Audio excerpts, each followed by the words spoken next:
오늘 우리가 함께 보실 하나님의 말씀은 누가복음 20장입니다. 1절 말씀부터 18절 말씀까지를 교독하겠습니다. 누가복음 20장 1절부터 18절까지를 교독하는 방법으로 읽겠습니다. 하루는 예수께서 성전에서 백성을 가르치시며 복음을 전하실새 대제사장들과 서기관들이 장로들과 함께 가까이 와서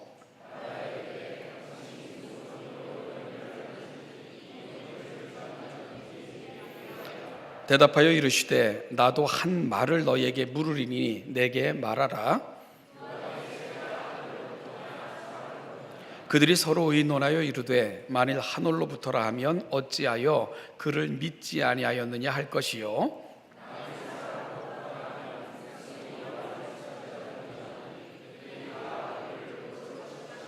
대답하되 어디로부터인지 알지 못하노라 하니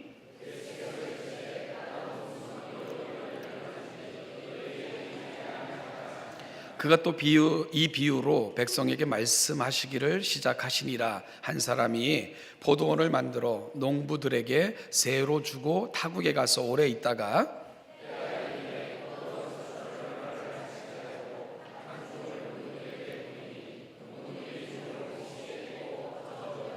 다시 다른 종을 보내니 그도 몹시 때리고 능욕하고 거저 보내었거늘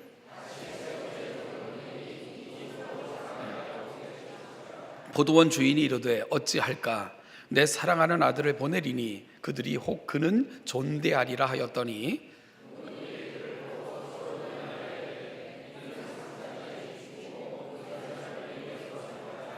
포도원 밖에 내쫓아 죽였느니라. 그런즉 포도원 주인이 이 사람들을 어떻게 하겠느냐?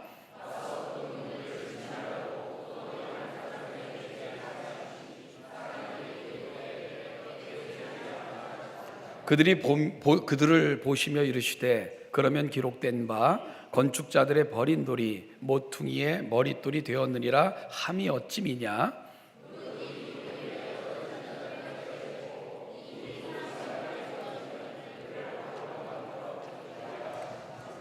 아멘. 예루살렘에 입성하신 예수님께서 하신 일은 다른 것이 아닙니다. 19장 47절의 말씀처럼 예수님은 날마다 성전에서 말씀을 가르치셨습니다. 그런 가르침의 배경 속에 종교 지도자들과의 논쟁도 포함되어져 있고요. 오늘 본문은 그런 배경 속에서 되어진 강론입니다. 누가복음 20장에는 주님과 당시 이스라엘 지도자들 간에 벌어졌던 네 가지 논쟁이 기록되어져 있는데요.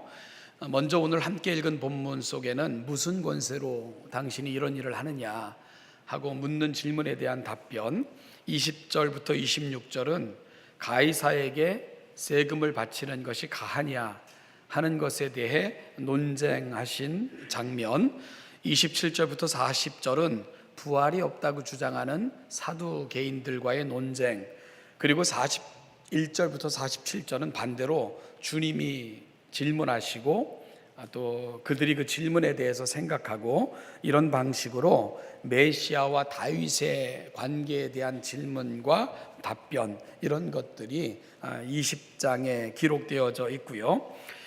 이렇게 시작된 말씀은 22장 6절까지 계속해서 진행되고 있는 것을 우리가 보게 됩니다.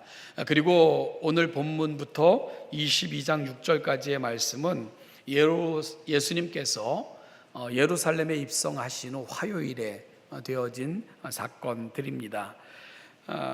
여러분, 이와 같은 사실들을 종합해 볼 때에 참 감사한 것은요, 계속 가르치시고 계신 예수님의 모습을 봄에 있어 감사할 수밖에 없습니다. 심지어 예수님께서는 십자가에 못 박혀 죽으시고 그리고 부활하셔서 승천하시는 그 순간까지도 예수님은 제자들을 가르치셨던 것으로 누가는 기록하고 있고요. 그리고 지금도 성령을 통해서 여전히 가르치시는 분으로 성경은 우리 주님을 하고 있습니다. 여러분, 그렇다면 마지막 순간까지 가르치시는 이 주님의 모습을 보면서 우리는 무엇을 느낄 수 있을까요? 첫 번째는 하나님의 열심입니다.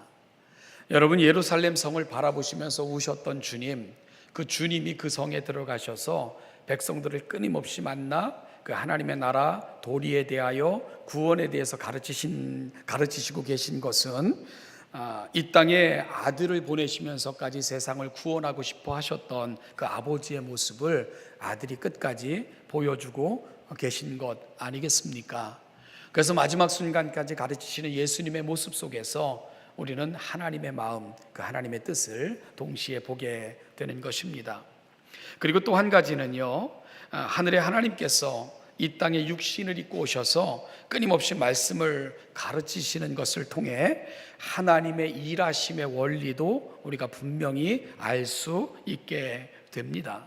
여러분, 그것은 하나님께서는 말씀을 통해서 일하신다는 사실입니다.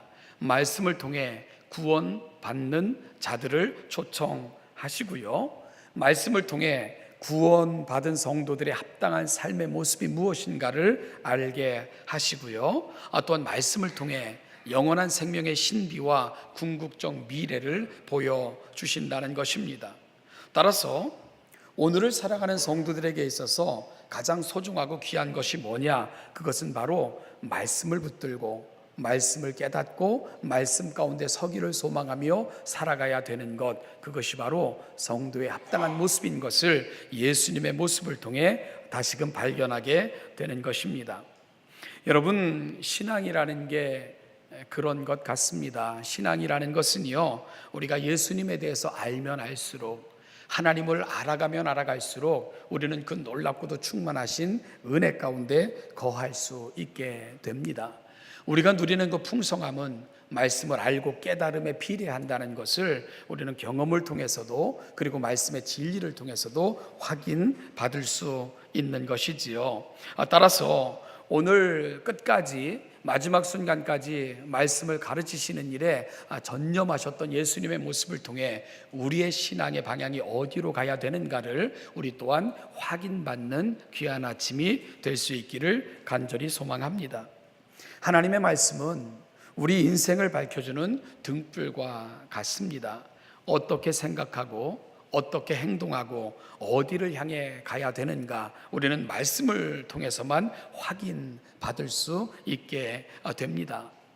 그런데 참으로 불행한 것은 아담의 범죄 이후로 인생들의 삶의 방향이 뒤틀려졌다는 거죠. 여러분, 하나님이 모든 것의 주인이셨고 우리 인생의 진정한 왕이셨고 그분의 말씀을 따라 사는 것이 행복이었던 삶의 자리에서 범죄로 말미암아 내 뜻, 내 생각, 내 방식이 중요한 그런 삶의 방식으로 바뀌고 말았다는 것입니다. 하나님의 말씀에 대해서는요, 우리가 무심해졌고, 그리고 하나님의 말씀을 듣는 일에 게을러진 것, 바로 범죄한 이후에 인간들의 모습인 것, 우리가 성경을 통해서도 확인할 수 있게 됩니다. 사랑하는 여러분, 말씀 듣기를, 배우기를, 우리 마음에 그 말씀을 간직하는 일을 그치면 우리 인생에 가는 방향이 어디로 흘러갈까요? 인생들은 자기의 마음과 육신이 원하는 대로, 자기 생각대로 그렇게 살게 되겠지요. 자신의 지식과 경험이 다인 것처럼 모든 것의 가치 판단의 기준이 되는 그런 삶을 살 수밖에 없을 것입니다. 그러다 보면 자연스럽게요, 자기 주장에 사로잡히게 되고 자기 아집과 자기 중심적 사고에 사로잡힐 수밖에 없겠죠. 그렇게 되면 자기 속에 갇히게 되는 것입니다. 헤어날 수 없는 너무나도 깊은 수렁에 빠질 수밖에 없게 되는 것이지요. 오늘 본문에서 우리는 그 폐해를 보고 있는 것입니다. 예수님 당시 유대 지도자들 중에는 이스라엘의 영적, 정신적 지주인 대제사장들, 그리고 제사장의 무리들, 서기관들, 그리고 장로들의 무리들이 있었습니다. 이들은 하나님의 관습과 전통에 따라 이런 직분들을 부여받아 지도자의 역할을 감당했던 그룹들입니다. 그들의 일생은 평생 하나님의 말씀과 관계된 혹은 말씀을 기록하며 전하는 일에 전문적으로 관여되도록 하나님의 부르심을 받은 자들이었습니다. 따라서 그들 중에는 경건하게 하나님의 말씀을 받고 가르쳤던 신실한 종들도 있었지만요, 오늘 본문에 나오는 지도자들은 주님의 가르침을 받기보다는 오히려 주님이 백성들을 가르치는 것도, 그리고 주님의 말씀의 내용도 싫어했다 하고 누가는 기록하고 있습니다. 그들이 붙들었던 전통과 그들의 삶의 기준으로 삼았던 유전들을 그들은 버리고 싶지 않았던 것입니다. 더구나 백성들은 자신들의 가르침보다는요, 19장 48절 말씀을 보면 예수님의 가르침을 좋아했고 그 예수님의 말씀에 귀를 기울이는 모습을 군중들이 보여줬거든요. 근데 이것도 싫은 거예요. 자신들에게서 관심이 떠나 예수께로 집중되는 것, 자신들의 가르침이 아닌 예수의 가르침에 집중하는 것조차도 그들은 너무너무 싫어했습니다. 기분이 상했던 것이지요.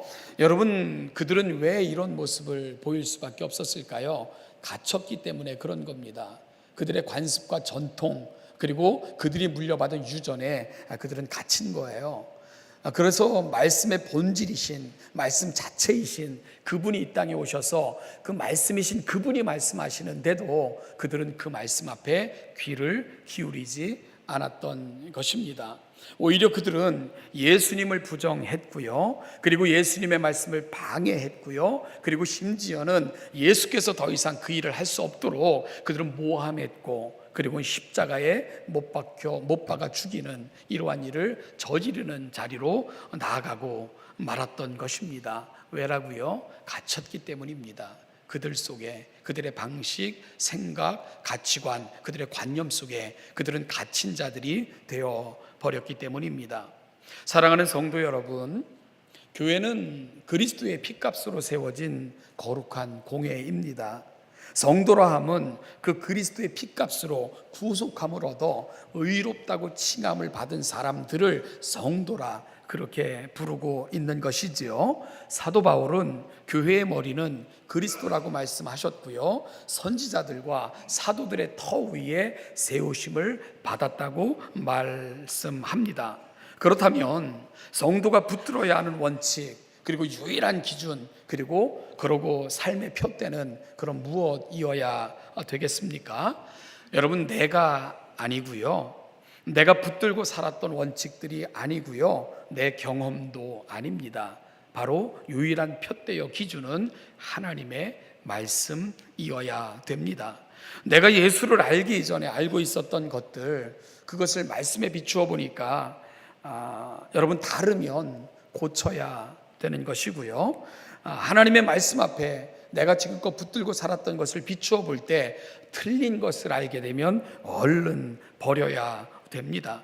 그리고 내가 경험했던 것들, 내가 기준으로 삼아 내 가치관이 되어 있던 것들이 하나님이 바라시는 것들이 아니라면 얼른 고쳐내는 그러한 작업들을 하나님의 자녀들은 부지런히 해내셔야 됩니다. 이것이 바로 성도들이 살아가는 방법입니다. 이것이 말씀을 배우고 듣고 묵상하는 이유입니다. 말씀은 교훈과 책망과 바르게 함과 의로 교육하기에 유익하여 하나님의 사람들을 하나님의 온전함에 이룰 수 있도록 도와주기 때문입니다. 여러분, 오늘 본문에서 자신들의 권위와 기독권에만 집착하여 말도 안 되는 질문으로 예수를 대적했던 어리석은 대제사장들, 서기관들, 장로들, 그 모습 속에서 오늘 우리의 모습도 그런 면들이 있는 것은 아닌가를 깊이 돌아보고 하나님의 말씀 앞에 겸손하게 설 수 있는 이 복된 아침이 다 되시기를 간절히 소원합니다. 여러분, 사무엘처럼 주여 말씀하옵소서, 주의 종이 듣겠나이다. 그리고 그것이 하나님의 말씀인 줄 알았을 때에 겸손히 무릎 꿇어 그 말씀을 받았고요. 그리고 일평생 그 말씀을 의지했고 하나님 앞에 서는 그날까지 그 말씀을 가르치며 전했던 사무엘과 같은 삶의 모습이 오늘 이 아침 저와 여러분들이 하나님 앞에 고백하며 나아가는 귀한 신앙의 결단이고 고백의 모습이 될 수 있기를 간절히 소원합니다. 예수님께서는 바로 이러한 자들에게 한 비유를 베푸셨습니다. 우리는 그 비유를 포도원 농부의 비유라고 부르고 있는데요. 이 비유는 다시 한번 종말의 때를 살아가는 성도들은 어떤 삶을 살아가야 되는가에 대해서 말씀해 주고 계신 부분입니다. 그 내용을 다시 한번 확인해 보면 다음과 같습니다. 한 사람이 포도원을 만들어 농부들에게 세를 주고 타국에 가서 오래 머물다가 때가 이름에 포도원 소출 얼마를 바치게 하려고 농부들에게 종을 보냈습니다. 그런데 그 농부들은 세 바치기를 거절합니다. 보내는 종들은 때리고 능욕하고 빈손으로 돌려 보냈습니다. 심지어 세 번째 종은 상하게 하고 비참하게 내쫓는 일까지도 서슴없이 감행했습니다. 포도원 주인의 시름이 깊어 갔습니다. 그래서 생각합니다. 어찌할까? 이 일을 어찌할까? 내 사랑하는 아들을 보내리니 그들이 혹 그는 존대하리라. 주인은 이런 생각을 하기에 이릅니다. 이렇게 해서 아들이 보내심을 받은 거예요. 아들이 아버지의 뜻을 좇아 그 농부들에게로 나아갑니다. 그런데 아들이 오는 것을 본 농부들의 태도가 어떠했다고요? 서로가 의논을 해요. 아들이 오는 것을 보고는 농부들이 의논하여 야, 이는 상속자니 이를 죽이면 이 포도원이 우리가 될 것 아니겠어? 라고 그들은 생각을 하고는요, 그를 포도원 밖으로 끌어내서 포도원 밖에서 죽여버리고 맙니다. 여러분, 여기까지 비유를 베푸신 주님께서 이 비유를 듣고 있던 청중들에게 물으셨습니다. 그런즉 포도원 주인이 이 사람들을 어떻게 할 것이라고 생각하느냐 하고 이 말씀을 듣고 있는 청중들에게 물으셨습니다. 그리고는 스스로 이렇게 답을 하셨습니다. 와서 그 농부들을 진멸하고 포도원을 다른 사람들에게 주리라. 그러자 이 말을 들은 사람들이 이렇게 말했습니다. 그런 일이 없기를 바랍니다. 그러자 예수님은 비유의 결론으로 그들을 똑바로 쳐다보시면서 다음과 같이 말씀하셨습니다. 기록된 바 건축자들의 버린 돌이 모퉁이 돌이 되었느니라 함이 어찌미냐. 무릇 이 돌들 위에 떨어지는 자는 깨어지겠고 이 돌이 사람 위에 떨어지면 그를 가루로 만들어 흩으리라. 아주 무서운 경고입니다. 이것이 예수님께서 주신 포도원 농부 비유의 결론입니다. 여러분, 이 결론이 무엇을 보여주고 있습니까? 그들은 아버지가 보낸 사람들도 심지어 아들조차도 건축자들이 쓰다 남아 버린 돌처럼 취급을 했습니다. 그런데 세상이 그들을 그렇게 대접한다 해서 아버지 앞에 그들이 그런 존재가 아니라는 사실입니다. 아버지에게 있어서 가장 소중하며 가장 귀한 존재들이 아버지로부터 부름을 받은 그리고 보내심을 받은 사람들이라는 것입니다. 따라서 세상은 그들의 생각대로 심판되어지거나 그들의 생각대로 운행되어지는 것이 아니라 아버지의 거룩한 뜻을 받들고 간 그 사람들, 그리고 그 뜻을 순교하기까지 감당했고 아버지의 거룩한 뜻을 감당한 그들을 통해서 아버지는 거룩한 그분의 뜻을 이루어 가신다는 것을 예수님은 분명히 말씀하셨습니다. 따라서 그들은 하찮게 취급했지만 그 하찮게 취급한 그들로 인하여서 그들은 심판에 이르게 될 것이고 하나님의 진노에 이르게 될 것인 것을 오늘 이 비유를 통해서 예수님은 말씀하고 계신 것입니다. 저는 앞서 이 비유는 종말의 때를 살아가는 성도의 지혜에 대해서 다시 한번 들려주신 말씀이라고 설명했습니다. 여러분, 그러면 이 비유를 통해 예수님께서는 종말을 살아가는 성도들의 지혜에 대해서 어떤 가르침을 주고 계시며 우리는 이 비유를 통해서 어떤 교훈을 받아야만 될까요? 저는 오늘 본문을 이사야서를 통해서 함께 좀 풀어 가보고자 합니다. 같이 이사야서 5장을 찾아보도록 하겠습니다. 이사야서 5장 1절 말씀부터 7절 말씀을 우리 한번 같이 찾아가지고 읽어가면서 그 부분을 주목해서 오늘 말씀을 좀 풀어 갈까 합니다. 구약 성경 972면입니다. 이사야서 5장 1절부터 7절 말씀을 교독하겠습니다. 나는 내가 사랑하는 자를 위하여 노래하되 내가 사랑하는 자의 포도원을 노래하리라. 내가 사랑하는 자에게 포도원이 있으며 심히 기름진 사내로다.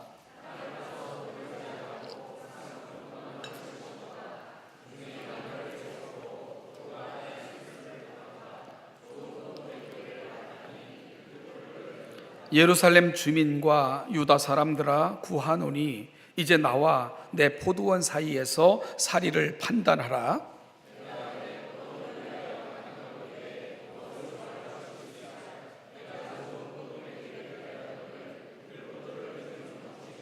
이제 내가 내 포도원에 어떻게 행할지를 너희에게 이르리라. 내가 그 울타리를 걷어 먹힘을 당하게 하며 그 담을 헐어 짓밟히게 할 것이요.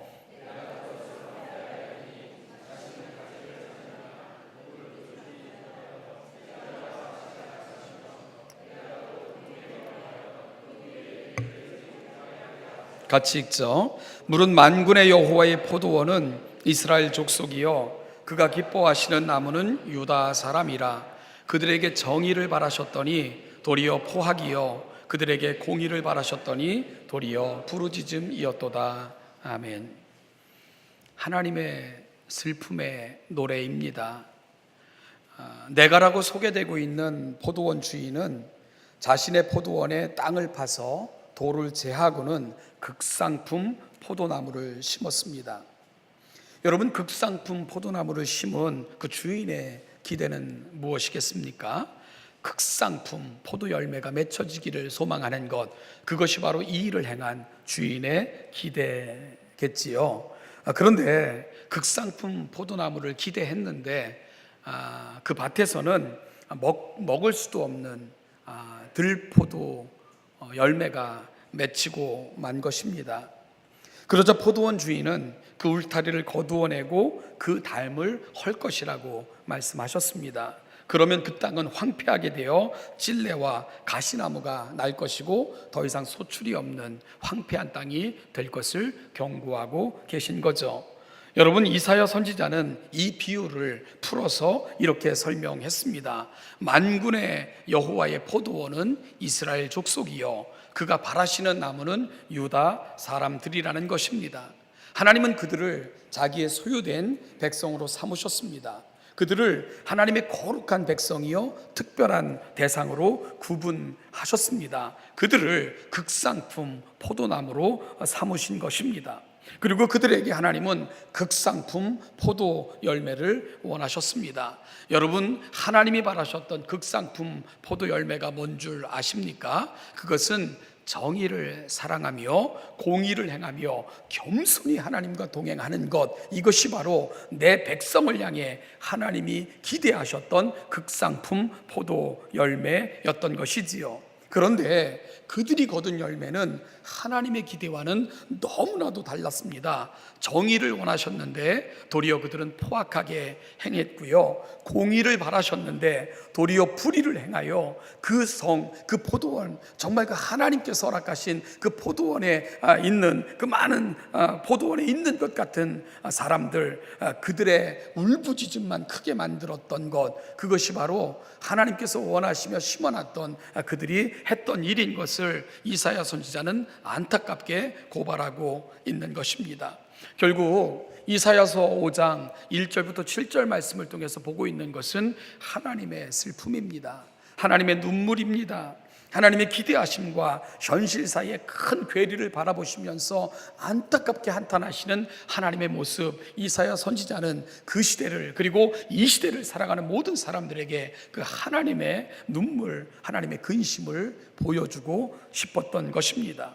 여러분, 그러니까 성경 전체를 이해하면 결국은 하나님께서는 참으로 오랜 세월 참으시면서 포도나무에 열매가 맺히기를 기다리셨고 오랜 세월 종들을 보내면서 이 하나님의 마음을 전달하고 계셨던 것을 알게 됩니다. 그럼에도 불구하고 그들은 돌이키지 않았고요, 하나님의 공의와 정의를 저버리고 포악과 불의를 끊임없이 행하는 자들이 되었던 것입니다. 그리고 결국은 아들을 보내시면서까지 그토록 그들을 구원하기를 원하셨고 끊임없이 기다리며 자비와 긍휼을 베푸시길 원했던 그 하나님의 마음마저도 산산이 부숴버린 채 그 아들을 포도원 밖으로 끌어내서 죽이는 만행을 그들은 저지르고 말았던 것입니다. 여러분, 그러면 오늘의 비유에서 포도원 주인이 보냈던 그 종들을 때리고 핍박하고 상하게 했으며 심지어 최종적 자비로 보냄을 받은 아들을 죽이는 만행을 저지른 그 농부들은 누구를 가리키고 있는 것입니까?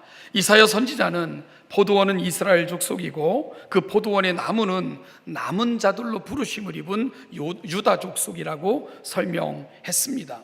그러면 이 설명을 오늘의 비유에 우리가 적용해 볼 수 있습니다. 포도원 주인은 하나님이십니다.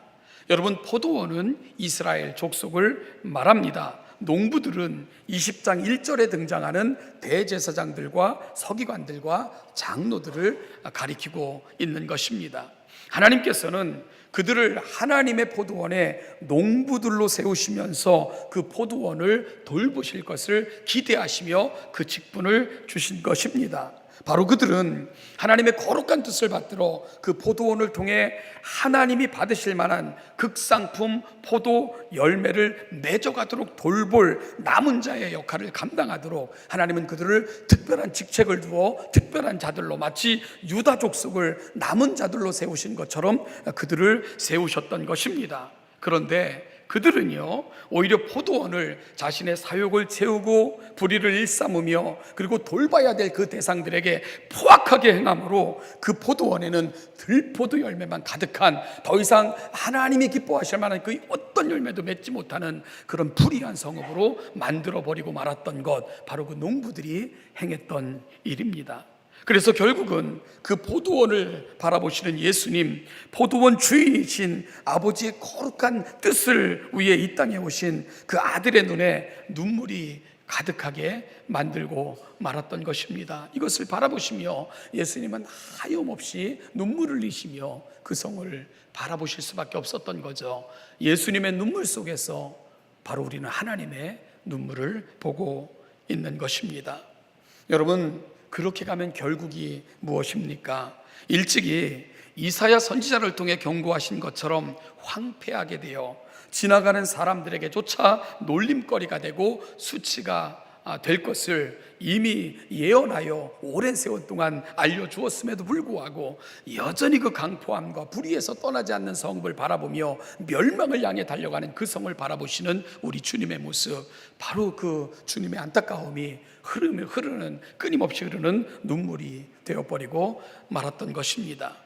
우리는 오늘 본문과 함께 누가복음 20장 19절을 같이 읽을 필요가 있습니다. 여러분, 누가복음 20장 19절 말씀을 우리가 한번 같이 읽어보도록 하겠습니다. 시작. 서기관들과 대제사장들이 예수의 이 비유는 자기들을 가리켜 말씀하심인 줄 알고 즉시 잡고자 하되 백성을 두려워하더라. 이 비유가 가는 자리가 어디인가를 예수님을 책잡고자 오늘 20장 1절부터 정말 8절까지 그 하등의 소용이 없는 질문들을 했었던 사람들이요, 네가 누구로부터 권세를 받았기에 이런 일을 행하느냐라고 질문했던 사람들, 그들을 누가는 대제사장, 서기관, 장로들이라고 표현하고 있는데요, 이 포도원 농부의 비유가 누구를 향한 비유인가를 그들은 분명히 알았다는 거예요. 그래서 서기관들과 대제사장들이 예수의 비유는 자기들을 가리켜 말씀하심인 줄 알았다는 거죠. 여러분, 의미를 깨달은 거예요. 바로 이해한 것입니다. 그러면 어떻게 하면 됩니까? 하나님의 말씀 앞에 서서 그 말씀이 무엇을 의미하는지, 무엇을 원하시는지를 깨달았다면, 여러분 무엇을 의미하고 있는가를 바로 이해했다면 어떻게 하면 되는 거죠? 너무너무 간단하고 명료한 것입니다. 회개하고 돌이키면 되는 것입니다.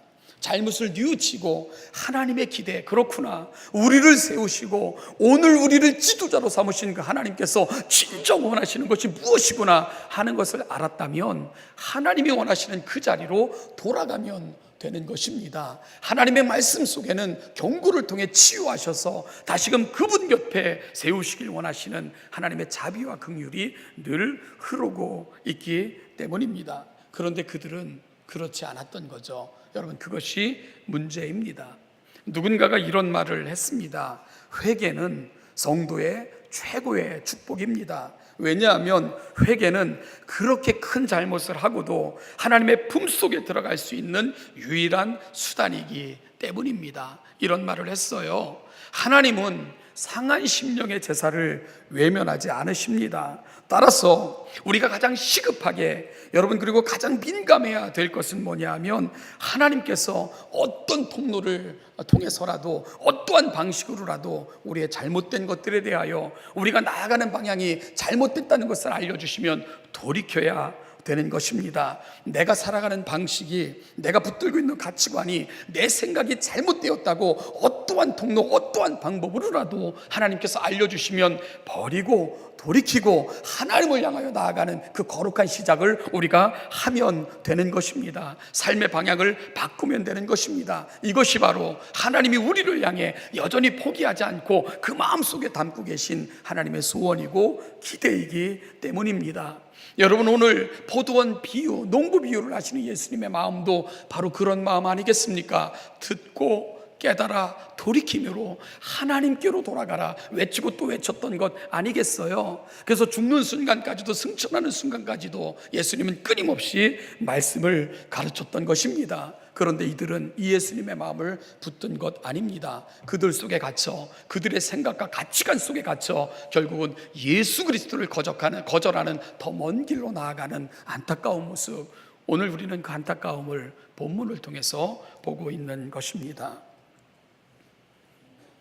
1982년도 미국의 범죄학자, 범죄학자 좀 이상한데요, 범죄를 이렇게 다루는 그런 학자들인 제임스 윌슨과 조지 켈링이라는 사람이 이 사회 무질서에 관한 논문을 발표하며 그 논문의 이름을 깨진 유리창의 이론이라고 이렇게 이름 붙여 발표를 했습니다.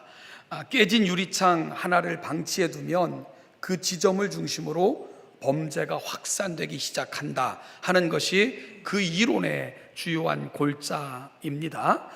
이는요, 사소한 무질서를 처리하지 않으면 큰 문제로 이어질 가능성이 농후하다, 그런 가능성을 내재하고 있다, 이렇게 계속해서 경고하고 있는 논문인데요, 이런 겁니다.